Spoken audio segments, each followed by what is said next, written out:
So there was a recent article made by FIBA about Derrick Michael, Xaviero. I think I pronounced that correctly. However, in the article, it says that he is the future of Indonesian basketball. So I thought, heck, I need to break down his game to see if he could be what everyone thinks he can be. Let's check this out. So in this first clip, he gets the defensive rebound, takes one dribble, sees a defender coming, and then he goes behind his back extremely quickly. I really want to explain something really quickly, and the fact is he is 6'8", and he can dribble like this. That is absolutely fantastic, and we really need to break down his game. After that move, he is able to finish with a slam dunk all the way down on the other end of the court without anyone really playing defense. Now, is this a fair comparison? Well, let's check this out. First off, he is 6'8". He is running, and he is still taller than this defender here, who really does not want to be posterized. And hey, if you're watching, I'm sorry I had to show this clip, but I don't blame you. I wouldn't want to get dunked on either, but I would play a little bit better defense. Try to take a charge next time. So is this really a fair comparison video when you've got a player who's 6'8", who is 17 years old, who is going up against other players who are under the age of 17, is this really a fair comparison? And the fact is this is not a fair comparison at all. In this clip, we see a dribble handoff. After that dribble handoff,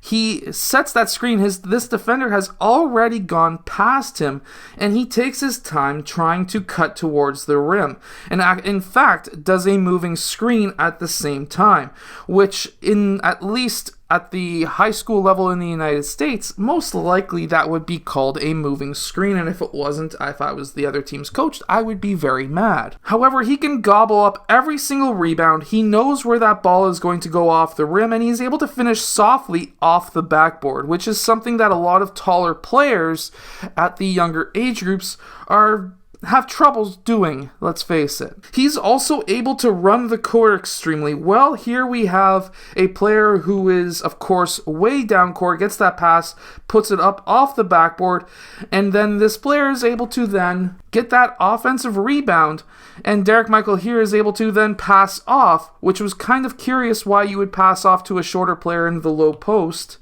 You don't usually want to do a post-to-post pass to a shorter player when you already were in good position to really just go up with a baby hook and score. However, this move does get me extremely excited. So he catches that ball, he does a quick two-handed dribble, which is allowed.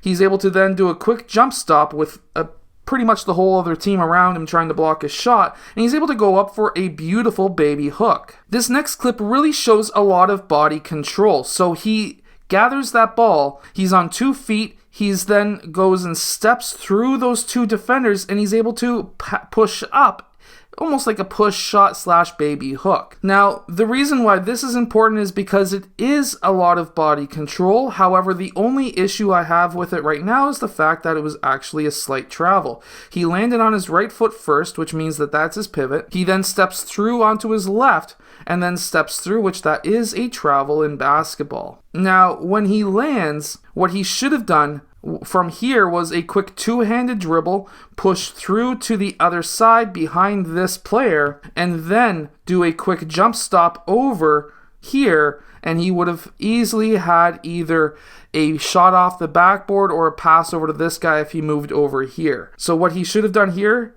on that right foot, two-handed dribble through, which I know a lot of coaches and trainers will say keep that ball up high, but unless you're going to shoot from that position, which is not a great position to shoot from, two-handed dribble roughly right about there, and then a jump stop over towards this side.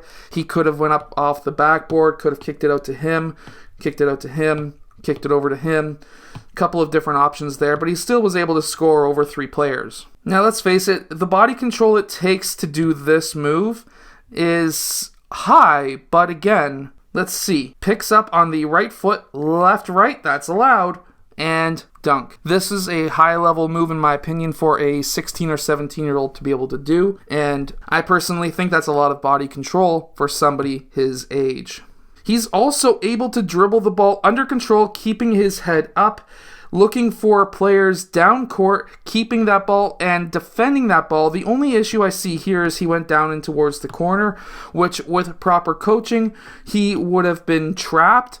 And of course, even though that's two shorter players and he would have been easily able to get a pass over top of those players, that's still a deadly area to go to and not a great decision. However, he was able to get his teammate an open shot, and that shot was made. So even though this was not really a fair video to do to really break down how he plays, because he's not playing up against players who are either his height or really his same skill level.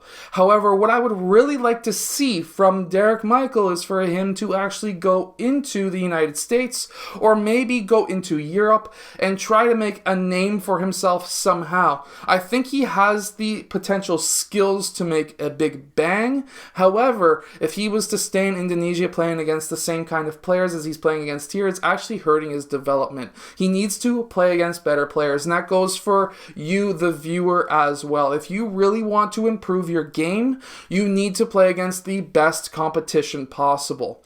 So, for example, myself, when I was younger and I played basketball after school at the Y, grade 12 and grade 11, all those, basically grade 8 even, grade 9, when I played basketball at the YMCA, I was always trying to search out the best competition, and you need to do the exact same. I played against a lot of really good players who were retired professionals who basically taught me a lot of stuff, a lot of footwork to be able to do in game.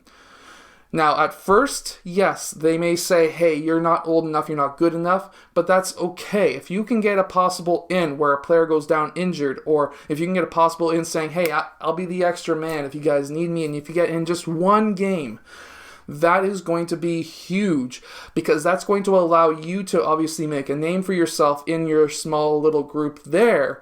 But once you get into the games and you can prove yourself and say, hey, I'm not just a little kid anymore, and they want you to continue to play more and more games, guess what? You're going to get better and better and better. Always search out the best competition possible. I hope that you've enjoyed today's video. If you have, hit that like button and subscribe, and I'll see you guys again next time.